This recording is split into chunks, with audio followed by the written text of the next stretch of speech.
বহির্বিশ্বে বাংলাদেশ ফুটবলের পরিধি এখনো আশানুরূপ জায়গায় পৌঁছাতে পারেনি। ভালো দলের বিপক্ষে ম্যাচ আয়োজনে বাফুফের কূটনৈতিক কার্যক্রম আরও বাড়ানো প্রয়োজন বলে মনে করেন সাবেক ফুটবলার শেখ মোহাম্মদ আসলাম। সেপ্টেম্বরে ইউরোপ আফ্রিকার দেশগুলোর সঙ্গে ম্যাচ আয়োজনে ব্যর্থ হওয়া সেটারই প্রমাণ মনে করেন সাবেক এই ফুটবলার। এদিকে নেপালের বিপক্ষে ম্যাচ দুটিতে খেলতে অনিচ্ছা প্রকাশ করেছেন হামজা ও সমিত সোম।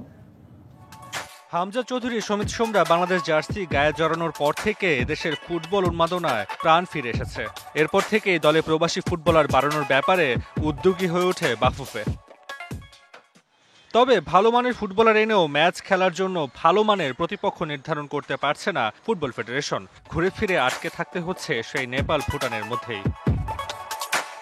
এমনকি আগামী 6 ও 9 সেপ্টেম্বর ফিফা উইন্ডোতে ইউরোপ আফ্রিকার দেশের সঙ্গে ম্যাচ আয়োজনের উদ্যোগ নিলেও তাতে সফল হয়নি বাফুফে। খেলবে সেই সাফের দল নেপালের সঙ্গেই, কিন্তু নিজ নিজ ক্লাবে ব্যস্ততার কারণে এমন প্রতিপক্ষের সাথে না খেলার সিদ্ধান্ত নিয়েছেন হামজা সমিতরা।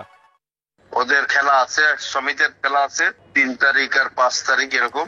আর হামজা যেহেতু প্রি সিজন করতেছে, প্রি সিজনের এতে আসার পসিবিলিটি কম। যে আলোচনা হয়েছে, আমাদের বিএফএফ এর স্টাফ যারা এটা নিয়ে ওয়ার্ক করে, তাদের রেজাল্ট মতে পাওয়া যাবে না তাদের। বাফুফে ভবন, যেখান থেকে দেশের ফুটবলের ভবিষ্যতের উন্নয়ন কিংবা নীতি নির্ধারকদের সিদ্ধান্ত সবকিছুই নেওয়া হয়।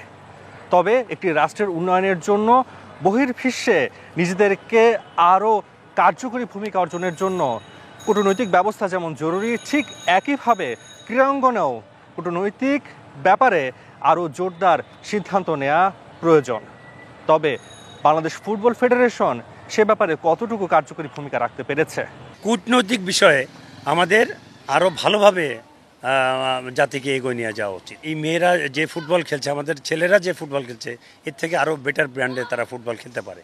র্যাঙ্কিংয়ে উপরের সারির দলের বিপক্ষে না খেলে কিভাবে উন্নয়ন হবে দেশের ফুটবলের, সেটাই প্রশ্ন ভক্তদের মনে। এছাড়া কোচ ক্যাব্রেরার অধীনে হামজা সমিতরা কতটা মানিয়ে নিতে পারবে, সেটাও এখন বাফুফের ভেবে দেখা উচিত বলে মত সংশ্লিষ্টদের।